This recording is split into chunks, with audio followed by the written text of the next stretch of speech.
Welcome back to Collective Perspective, episode 21. Craig, how are you this November evening? I am fantastic. Not to spoil the upcoming episode, but on the way to bring all these games in here to record from the game room, I just want to let you know that I dropped thousands of dollars of games because I'm a clumsy mother. I'm a clumsy MFer, and luckily nothing is broken. But I gave Oh myself my a, gosh. a mini heart attack because, as you will soon see, some of these games are up there in price. So there's a reason you buy box protectors, boys and Yeah. girls. But how are Well, you? I'm doing very well. I am off for like 11 days. This is only Ooh, my second day off. Yeah, I just have beautiful. PTO that needs to be used, so why not? That is fantastic. Um, yeah, so I'm sure as the title suggests, we are going to be discussing the most expensive games in our collection, and by that, we're going to go by price charting. Now, I want to preface this by saying we don't really use price charting for this kind of thing. We're definitely eBay sold listings type people, and yeah, but I think for this discussion, this is a pretty good way to do it. I could sit here and say, well, this copy of this Game Boy game is actually so rare that it would sell for $10,000, but we're not going to do that. Nah. And Just to this isn't keep to it brag fair. either. This is just supposed to be like a for fun because people like to ask us what we have kind of thing. Yeah, good point. So don't take it as gloating in any way. It's just supposed to be for fun. Definitely. And it'll kind of help you gauge what kind of collectors we are. If our Genesis collection is lacking, you're gonna see that, or if we're heavy on one area, you'll see that. But yeah, um, cool. And we'll be Yeah. showing you all the games. So we got everything pulled out on our tables. I have thousands of dollars next to me, and I shouldn't even have an open soda next to me. That's kind of Oh a god, bad me idea. neither. I have the exact same thing. There is a very big hazard going on right now. Let me move on before I regret something. Okay. All right, so I'm gonna kick us off here. We're gonna start with Nintendo, then go to Sega, Sony, Microsoft, and we'll finish with a fun one. Um, but yeah, no TurboGrafx here. I have zero TurboGrafx games. I think Me Craig neither. does as well. Yeah, we're Yeah, kind of just covering the basics, and we're doing consoles too, not handhelds. So, yeah. If you like this, we can totally do a handheld episode, guys. mhm. Last thing I wanted to say was if we skip a console, like 32X or Sega CD, we're not going to cover. It's because I literally have like 4 games for those consoles, or 0 in some cases. Yeah. Yeah. No Anything else you disrespect, want to say? just no disrespect, just not our thing. We're just kind of covering the general, more popular stuff that we are in. Like either you guys we know are into, and we are also into. So All right, let's do it. yeah. First I up, shared this first one off, this NES title here. I shared this in my pickups video from what was it, like Labor Day 2021. I made a pickups video, and it was probably one of the best pickups of my life, like in general, like total quantity of games and value and stuff. But I got Swordmaster on the NES. This game hell on yeah. price charting is a whopping $324 loose. It is a game published by Activision. It looks like a pretty fun little like side-scrolling action platformer. It looks like a great game. I definitely want to try it sometime. It looks like I read online it's kind of a tough game. I'm into that. But yeah, as far as like how I acquired this, how much I paid, it was literally like $5 or less. I mean, I got this insane lot that you would see like somebody post about on Reddit, and just like shaking after this pickup, that kind of thing. Still shaking for um, real. Oh my god.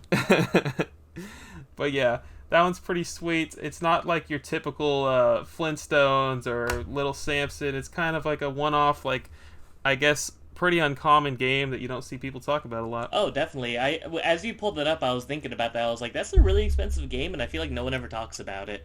Like it's kind of, Absolutely. I feel like it's kind of like a sleeper hit in terms of being desired in the NES library. But for me, your boy only collects complete in box, so we got all the Mm. quality here today. But for NES, my most valuable, which I was surprised about actually, is Final Fantasy 1 complete in box. Got Ooh. them.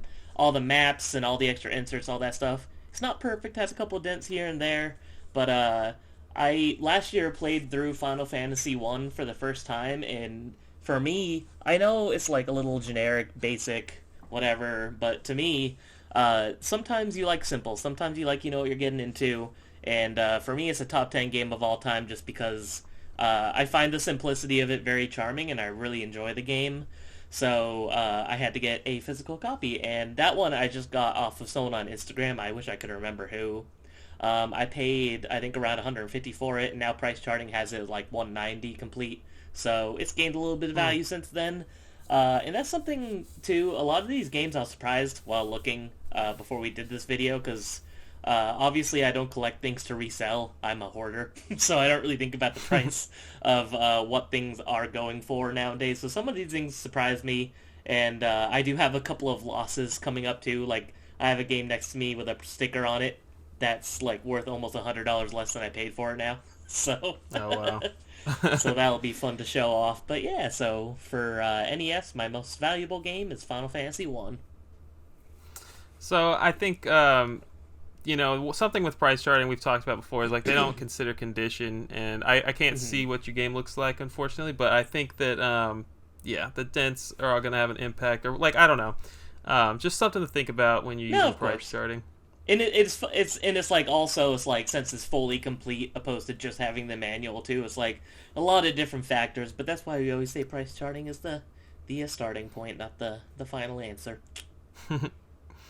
Awesome. Next one, I talk about it all the time. Should be no surprise. We're moving into the Super Nintendo, Super Mario World here. This is the Beautiful. game that I am very proud to own. Spent a lot of money on it. Got the USA instead of the USA-1. Didn't go for player's choice. All of those details that you guys hear me talk about all the time. Oh yeah. So there's no this was not a Reddit score by any means. This was like I went and sought this out, made sure it was the right version, and spent a premium on it. I think I still got a great deal on it. And it was on Facebook Marketplace. Not Marketplace, it was just one of those Facebook groups, and somebody, actually my guy Vinny sent me the link. Shout out to Vinny, and he said, boy. hey, is this what you're looking for? And I had just, basically what I did was, my friend was like, hey, if you sell all my Funko Pops for me, I'm gonna deal you in on like whatever percent it was. I used all that money to buy this. Still had a couple $100 left over, which was pretty sweet. There you go. Not too bad. What you got for Super Nintendo? Super, it is of course, and I say of course just because everyone knows how expensive this thing is. The complete in box of Earthbound.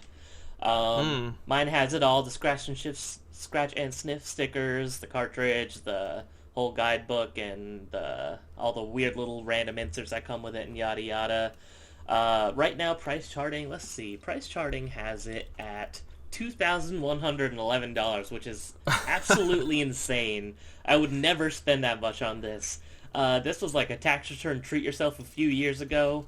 It was 2019, I remember, because I bought it the night that Captain Marvel came out, and I was at dinner with my girlfriend, now fiance, and I was like, man, I've been wanting this forever.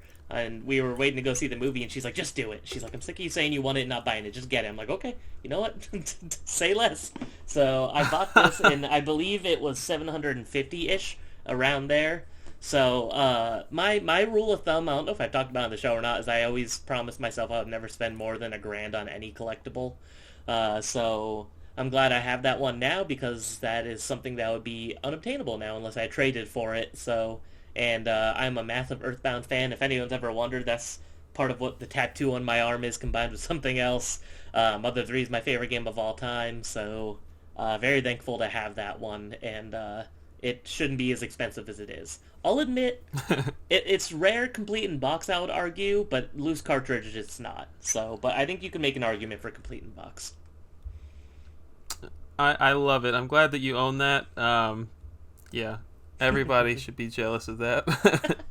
Again, this isn't to brag or anything. This is just supposed to be for fun, so no one come at me.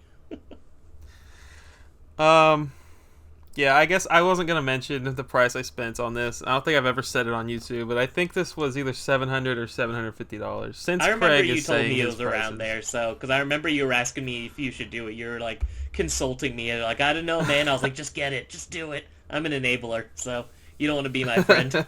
I'm an enabler. I'm gonna make you spend money on games. All right, let's do N64 now. Um, this one is another Reddit score actually.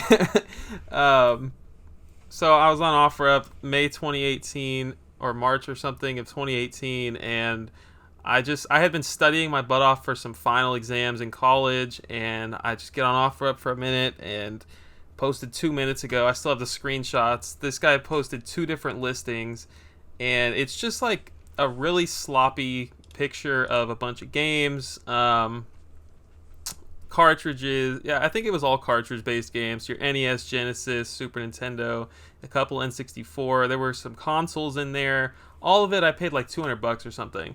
And it's just the kind of deal that we've all had our offer up days. It's the kind of deal where you have to respond and get in your car immediately. Tell this person you're on the way. Where do you want to meet? Otherwise, you're gonna get backdoored. That's just how probably all collectible hobbies are. But really what made me decide that it was like an instant purchase was this game right here that you could barely see. Clay Fighter Sculptor's Cut was there. Oof. And I have cleaned it up quite a bit. It used to have some Blockbuster writing on the left and right side, but she is looking good now. Love it. Yeah, that's how that went. What do you got for us? So for N64 for me, I was surprised about this one honestly because I also have Ogre Battle 64. I thought that would have been more expensive, but Paper Mario Complete in Box is the most valuable that I have for the N64. Darn Nintendo tax. God, I know. But I absolutely adore this game. When they added it to Switch Online last year, I played it and I fell in love with it. So I've been wanting a complete copy ever since. And I just, was waiting for the price to be right. And there was a copy on eBay bundled with the strategy guide. And it was on bid for, I think it was like $280. And I was just like, whatever. If I win it, then I get it underpriced, so I'll try. And I was the only bidder. So complete right now, price charting has it at $340. So I got it for about $70 less plus the strategy guide, which I looked up the strategy guide too out of curiosity, and price charting has it at $40. So not too shabby, and one of the best games ever made in my opinion, and one of the best N64 games for sure. Yeah. So Paper Mario Complete in Box. Yeah, talk about an important game. I'm always talking about important stuff I want to add to the collection. But yeah, I like that you and I are kind of in this same boat right now, where we're playing things and falling in love with them, and we're like, wow, I need to own that complete in box. Yes. I just did that with Super Metroid. I did that with Super Castlevania 4, and you just talked about Earthbound. I like that a lot. Very dangerous, but it's you want to own physical representations of the thing you love, especially if you're into hobbies like this. So, yeah. All right, what's next? What's your GameCube? We got the GameCube. I'm not sure what the most expensive GameCube game is aside from Pokemon Box. It might be this one, but it's Cubivore, and I don't have it sealed, but for some reason it is indeed in a protective case. Yeah, Cubivore, $607. Oh, I didn't talk about the last two price charting values. So Super Mario World, it says $885. I'm pretty sure it's way more than that, depending on the variants. Sculptor's Cut, $1,062. Oh my god. Making it the most valuable game in my collection. Should be criminal. And and it said, and I looked at my next highest just to see, and like Ocarina of Time Collector's Edition CIB at $250 is next highest, so it's a crazy jump. Good lord. But yeah, 607 for the old Cubivore. It's complete in box. Beautiful. I'm like the third owner. Very cool to have that. It's got it for free from an old physics teacher. Yeah, that was a good story. Yeah, there's a video about that if you want to see that. But Craig, I'm so curious what your most expensive GameCube game is. What could it be? Now, if you know who I am, you probably know what the duo pack is because I almost made it my personality for a few months just because I was so happy to finally own this thing. Price charting has it at $4,350, which I don't know. It says that it's based off of one sale, but more have sold for that. So I think it's just one of those weird things where eBay can't categorize it. Honestly, I'd probably say the 4,000-ish mark is probably accurate for this. There's more sold listings for sealed copies, for around 6,000-ish each, which is just absolutely ridiculous. But for a good like year and a half, people really cared about GameCube variants. It seems like people don't care as much anymore. Good news for me because that's what I like to collect. So the less people into it, the easier it is for me to find this kind of garbage. But yes, Duo Pack, most expensive by far, means a ton to me. I love the games included. I hunted for it for years, got it in a trade. I have a whole YouTube video about it, so I won't go on about it. I'll just plug that YouTube video. So you can put that in the description or whatever. Give me some views. You have more subscribers than me. So sealed meaning like the two games inside were sealed? Was there ever an outer cellophane? It wasn't cellophane. It was just kind of like one of those like circular stickers over the flaps, one on top, one on bottom. Like my Sonic Adventure 2-pack is sealed, and those are the kind of stickers it has. So I gotcha. So like Cool. sealed, but just kind of like a sticker seal, nothing crazy. Yeah, I was totally when I made that joke earlier, I was like, oh, he's just about to pull out Pokemon box. I forgot about the freaking Duo Pack. Is that what was you're a way expecting? better answer. That's funny. Way cooler answer. Let's do the Wii. Let's go. I don't collect for Wii, and yet I have over 100 games for this console. Beautiful. It might be 100. I don't know. I have a sealed Fire Emblem Radiant Dawn. I bought Nice. this at Retropalooza here in Houston. It was like 2017. It cost me about $50. Yeah. I didn't have to barter or anything. That's just what this seller asked for. But, 2017 was a very different time than where we are now. I will say that if you're looking to get one of these sealed or just CIB, this ESRB will either come in black or white, and the white is the later print. Yeah. And the white one doesn't come with a manual either. No freaking way. Yeah, that one doesn't come with a manual as far as I'm aware. So I'm pretty sure just the What first the printing heck? had it. That is so Yeah. strange. Someone in the comments, correct me if I'm wrong, but I remember going over that variant with people a while back, and that was something that we discovered because everyone that had one didn't have a manual. So That's nuts. I wonder what the story behind that is. I don't know. Nintendo started Anyways, to there fade that could- stuff away too, so everyone abandoned manuals, sadly. There could be more variants. Those are the two that I know of. Two print runs that I know of. I know the What do you game got for us? game I'm about to show has a variant. I don't know which one was first print or second. Maybe you could tell me actually. But I have Dokapon Kingdom on the Wii. It is Ooh. an Atlas title that is very desired. I got this a long time ago because I used to be a big Game Grumps fan and I watched them play it, and I really wanted to play it after I saw that. So I haven't played it yet because I've been waiting for like a group of people to actually have the patience to sit through it with me because it's definitely not a party game for everybody. But it's like a Mario Party RPG almost, which is weird. But yeah, very cool game, fairly sought after. I think you can say it's at least uncommon, not rare, but I'd say that you don't see it. There's only ever a few copies for sale most of the time. Yeah, price charting has it at $205. I got this one for $80. So that one's definitely gone up a bit since I got it, but I think I got this maybe 3 or 4 years ago now, so I got it quite a while ago. Heck yeah. Yeah. That one is a very cool one. The variant is that one has a colorful disc and one does not. Yeah, I have the colored disc. I don't actually... I think in the Discord a long time ago, me and MP3 were talking about it, or maybe Good Vibe Collecting, but somebody knows by reading the code on the disc which print came first. Interesting. Good to know. I don't know if I said the price for Radiant Dawn. It's $178 on price charting sealed. Less than I would think, honestly. Yeah, I don't know. I guess Wii stuff just isn't going up like like I feel like GameCube and back, but Wii is kind of like okay, people start to hold on to these games, and I don't Mm-hmm. know. All right, that's it for Nintendo. We're gonna move into the Sega side of things. Do you want to kick us off this time? Yeah, I can if you want. I'm gonna kick us off with a wet fart though, because my most expensive game for the Genesis is Dr. Robotnik's Mean Bean Machine. Let's I go. have, I literally have this Sonic 2 and Miss Pac-Man, and that's all I have for the Genesis. I really need to pick up my Genesis game. All the games I want for it are just really expensive, so I've kind of been holding off on it. But Dr. Robotnik's Mean Bean Machine, quite a banger. It has a soundtrack that will drive a man insane. I remember I got it for around $15 a while back.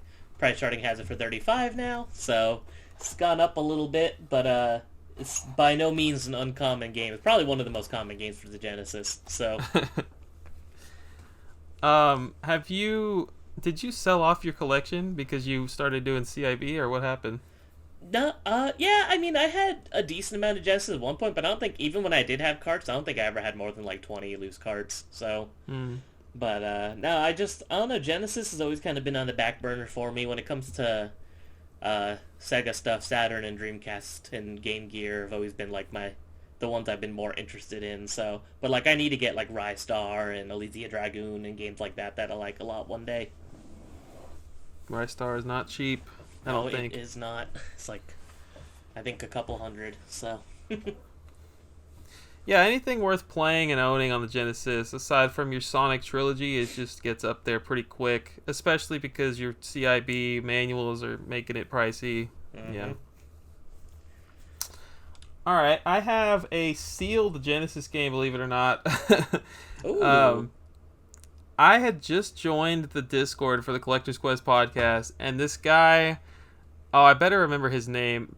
SNK2D Forever. He's on Instagram and Discord, but he just like went on there and was like, "Hey, I have this extra copy of this if anyone wants it, as long as you promise not to sell it." I'm like, "What?"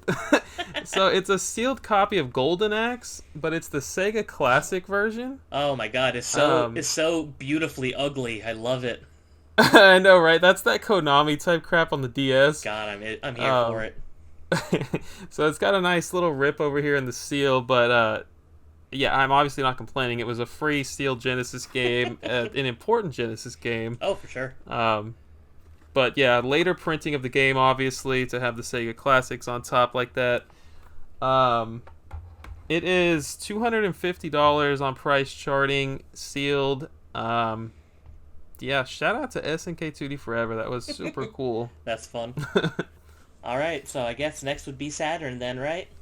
Yeah. All right, I'll make up for Dr. Robotnik's Mean Bean Machine with a CIB Panzer Dragoon Saga. That's much more exciting than Mean Bean Machine, of course.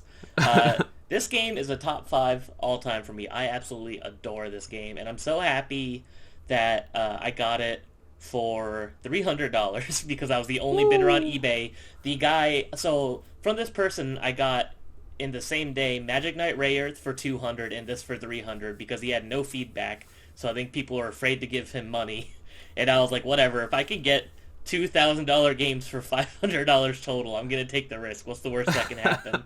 And there's nothing wrong with either of them. They're both in excellent condition, and they're both worth way more money than I spent on them. This game, price starting now, has at $1,028, but Saga is famously always been very expensive, but always been famously fluctuating in price. Like every year for like the past like 10 years, it's like gone between like $700 and $1,000. It just keeps going up and down, up and down. So you can always Wow. try to catch it on like a wave of it being cheaper, but it's always been a pretty expensive game. And if anyone could find a way to emulate it, I beg you to please do it because it is so good. There's nothing else like it. It is one of a kind, and no one has ever actually played it. People just know about it because it's really rare and expensive, but it's actually like that good of a game. So yes. Have you you hadn't played it before you got it?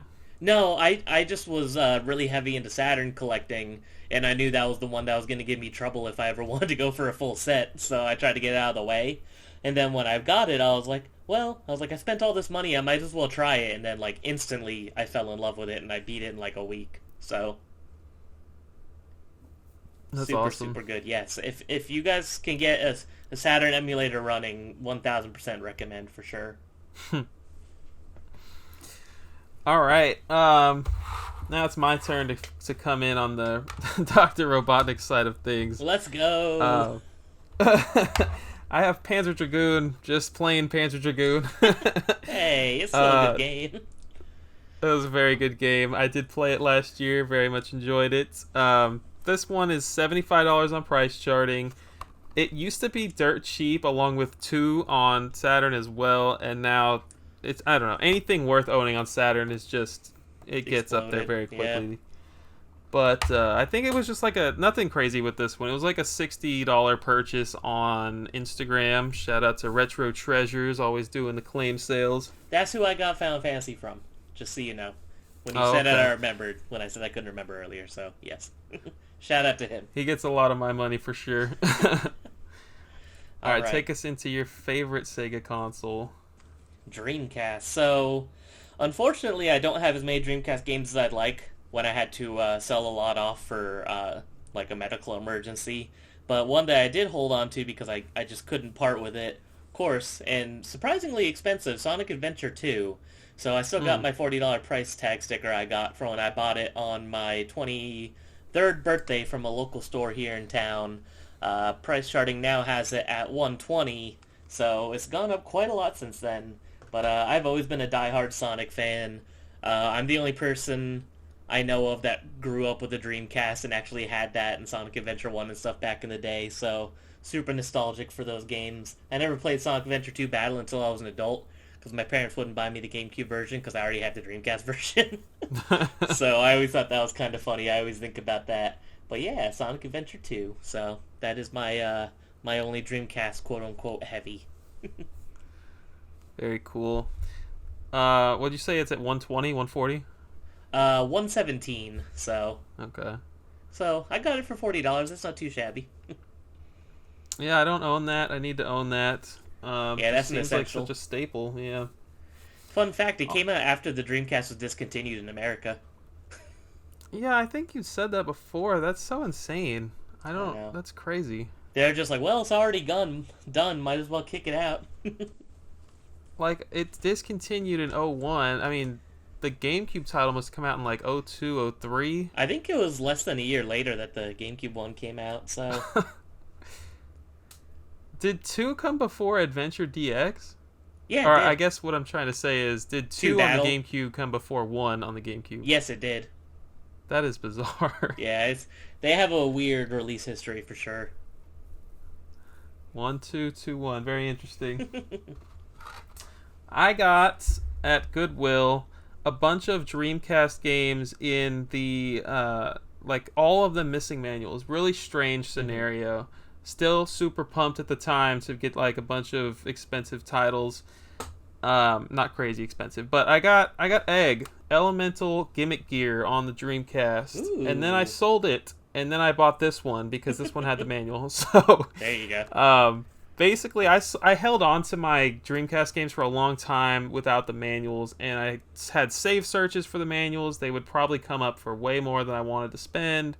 Finally, one day, I was like, all right, you know what? Screw it. I'm selling all these. And I think I got like $200 for maybe 15 games. Really not a great deal, probably. But no one was buying them individually. So I just ended up getting rid of them in bulk. And I used the money to buy back some of the games. And Egg was one of the ones I bought back. Uh, yeah. This is like. I've tried to sit down and play this game a couple times. I think maybe I need to have the manual out when I'm trying to play it because It's it's very weird. Yeah, confusing. it's very weird. You've played it? Hmm. It is a very strange I game. did own it at one point because when I was collecting for Dreamcast, I made it a point to get all the RPGs right away before they got more expensive. So, and Oh at the wow. time, that was the most expensive one. I don't know what it's at now. I don't think you've said yet, but at the time, I think it was floating around like 80 to 90. So, As long as I've had my eyes on this game, like 5, 6 years, it has not been like up too high, but it's at $96 right now. okay, yeah, so it hasn't really changed then. No demand for egg. I wonder why. All right. So I guess next up would be PlayStation, right? Yeah. All right. So my big one for PS1, and it's kind of funny because I knew it was going to be either the first game or the second game of the series. It always seems to switch which one's more expensive. But right now, currently, Persona 1 is the more expensive of the two, Hmm. and that is going to be my priciest boy on the PS1. I'm a huge, huge Persona fan. And by that I mean I have beaten Persona 3, 4, and 5, and 1 and 2 don't exist, because that's what a lot of people seem to act like. I have at least played 1 and 2, but I have not finished them, just because very different and very long. Not that I dislike them. I just, it's one of the things where it's like you're into a game, but then something new comes out, you get distracted, and you don't go back, kind of thing. The PS1 version is known for having the world's worst localization, so I've actually only played the PSP version, but I'd like to play the PS1 version one day just to compare and contrast. I got it for 160-ish, I remember, because I was like going back and forth on a best offer back in the day when I wanted to get on eBay, and we settled on 160. Right now, price charting has it as 392. So, Holy smokes. That's awesome that you own that. yes, I was into Persona a little bit before it started to blow up because I got into it before 5 came out. So I got into the series at the right time before a lot of people started to care about it, because all the games got way more expensive after that. Yeah, as long as I've been into collecting, I think they have always been up there. All right, what's your Very cool. PS1? What you got? Last year I got Symphony of the Night Black Label. Woo! Big shout out to our man Tyler. He got this at, it might have been this year actually. He got this at Too Many Games Expo. Nice. And I paid, I don't know, like 130, 150. Honestly, I can't remember the exact price. I have it written down somewhere, but whatever it was a little bit below eBay. I had been looking for a black label for a decent price for a long time, and I finally, like, I don't know. I finally scored this one. I was really happy. Big weight lifted off my shoulders, and yeah, I love me some Castlevania. I'm new to the series, but I've played like 20 games already. Like, They're I so just good. freaking love it. So good. So price charting's got it at 130. I think that there must be some variance mixed into this. Like, the greatest hits is always like $50 cheaper. It's the weirdest thing with this game, but I think that must be getting mixed into the algorithm, because when I just looked on eBay before the episode, like, the sold listings were like 150 to 170. So Look at that. I think if you're trying to get this, 130 is unrealistic. At this point, probably. So we have NCAA Football 14. Of course, not a very exciting one, but I got it for a decent price. Our friend of the show, of course, Tyler, hooked me up with it. He found a copy locally by him, and he already had one, so he sold me this one for fairly cheap. I think he sold it to me for 65. It was going for like 90 at the time, so he did give me a deal. Looks like now it's going for 104, so thanks again, Tyler. Keeping it real. But for a while, JoJo's on PS3 was going for way more, but then they remastered the game, and now the PS3 version's only worth like $60. So that game plummeted when the remaster came out. Very nice, very nice. Mm-hmm. My weak PS3 one, Ratchet and Clank Into the Nexus. Common game. Definitely don't collect PS3, but I think I have maybe 20 to 30 games. This one, no manual even. Price charting has it at a whopping $40. That's CIB with the manual. Gorgeous. Alright, next up, this is my big loss I was talking about earlier. I have Godzilla on PS4. I am a big Godzilla, Kaiju, all that kind of stuff fan. I originally owned this game. I bought it at launch, hated it, sold it, and then I wanted it back in the collection just because I regretted selling it because there's not a lot of Godzilla games. So I wanted it, and I got it at the time. It was going for $300, and I bought it for $250. So a lot of money spent on a PS4 game. If I can get in the camera, I forgot how hands work for a minute. And right now, price charting has it at $180. So Mm. That is quite the value loss. But this is another one that it seems to go up and down and up and down. Like looking at price charting now, the last one that sold was 230, the one before that 160, the one before that 200. So seems to kind of go in ebbs and flows. I'm sure when the next Godzilla movie comes out, it'll spike up again. So, Heck yeah. hmm All right.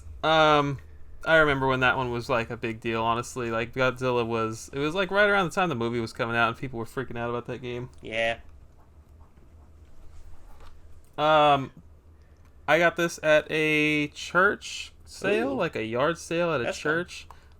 The Witch and the Hundred Knight 2. Ooh, I don't know anything about this game. Probably an RPG. It looks like every other. Looks like a PS Vita hey game. now, Just hey looking at that now, cover. hey now. That's rude. I'd appreciate that um, attitude. but look, you know what it looks like? Every other NIS America game. Oh, That's exactly that's what it fair. looks That's like. fair. That game is worth $62. I think it Oh, was about 10 or 12 for me. yeah. There's a lot of weird low print PS4 games. It's going to be interesting to see how that develops throughout the next couple of years for sure. So next up, I have Xbox, original Xbox. Nothing crazy, but I have Predator Concrete Jungle. No story behind this one, just bought it because I thought it looked like a cool game, and then I saw the reviews were like all terrible. So I still kind of want to try it just out of curiosity. I'm a fan of like Alien Predator, all that kind of stuff, so might be a fun one to check out eventually. I think I got it for I think around like 50-ish, and it's charting for like 52. So not much movement there, pretty much the same. I don't think I've heard of that one. That's pretty cool. Yeah, it's multi-plat. It's on everything except for GameCube. So Um, cool. Yeah, moving into the Xbox. I have actually a really cool one. I got this in Colorado or ooh, some state that wasn't Texas at a game store. This is not nearly as valuable as the duo pack that my boy Craig has, but it's Sonic Heroes and Super Monkey Ball Deluxe. So, first thing you should notice if you are an Xbox collector, this actually is not supposed to be in a green case. Oddly enough, it has like a double disc in here, like a double disc type tray. It also did not come with that, so somebody like intermarried these things, intermingled these things. But what's supposed to happen is the Super Monkey Ball disc comes in a white sleeve, just like a generic DVD sleeve, and it's in a silver Xbox Platinum Hits case, and yeah. Unless this is like some crazy rare variant, which is highly unlikely, this is like not fully complete, I guess you could say. I need to get the right case. But you know yeah, what? this That is. might be right though, actually, because I don't know if they ever released Platinum Hits case with the double disc holders. So that might be accurate. But I think that I don't know. It could be. Something to look Plus, into. yeah. So this one actually has a exclusive manual. It doesn't throw in two of the game's Oh, manuals like some of the other Sega double packs did on Xbox. fun. So Love it. that's neat. Love to I see it. paid. I think I want to say I paid 25, and it's worth 41 on price charting. I don't think it's very common at all. You can correct me, Craig, but I think that it sells for lower than it should, personally. Um, no, I was gonna say when I was at one point something I was trying for fun was all the platinum hits on original Xbox, and that was one of the ones I remember being harder to find. So could be. Yeah, it's that era of Sonic that everyone loves. That era of Sega in general that like hmm everyone our age wants to collect. All right, so next up 360. Nothing crazy, but the best licensed game of all time. Peter Jackson's King Kong, the official game of the movie. It is such a good game if anyone out there hasn't played it. Fantastic, another 1000% recommend. It is way better than you think it'll ever be. I spent 40 on this copy. Price charting has it at 37, so pretty much on par with price charting. But this one used to go for this one goes in ebbs and flows too. Like you'll see this one for 60 sometimes, all the way down to like 30. So another one where it kind of just seems to be on the depending on the day when you try to get it. Awesome. I know you love that whole. I know you love that series, not Yes. series. I know you love that game, and you're a big King Kong fan on top of that. Oh yeah, Godzilla, King Kong, Ultraman, Gamera, all that shit. I played that game on PSP as a kid. I wonder if that I don't version's know if any it good. I holds haven't up. played it. Next up, we got Spidey Shattered Dimensions. This was like $1 more valuable on price charting than my next highest one, which was like Raiden Fighter Aces. That's funny. Which I don't know. I feel like that would have been a cooler one, even though I love Spider-Man. But yeah, Shattered Dimensions. For whatever reason, these games got pulled off of the digital storefronts, I think, and ever since then, like some YouTuber probably made a video about it, and people have just been hyping them up. There's the Web of Shadows. There is, what's the other one, Craig? I don't know. There's a few. I know what you're talking about, but I couldn't tell you off the top of my head. But even the Amazing Spider-Man games are kind of pricey. It's like weird. I don't know what it is that people are like so concerned about with them not being available digitally, but yeah, People love their Spider-Man. Yeah. I've played that game. It was pretty good. All right. So it's got that going for it. Tell Worth me $47. Tell me your good or your I've spoiled it for myself, so I'll just go first. Final Fantasy on PC. That's my PC game. I got Final Fantasy 7 on PC. It's in this really cool trapezoid box.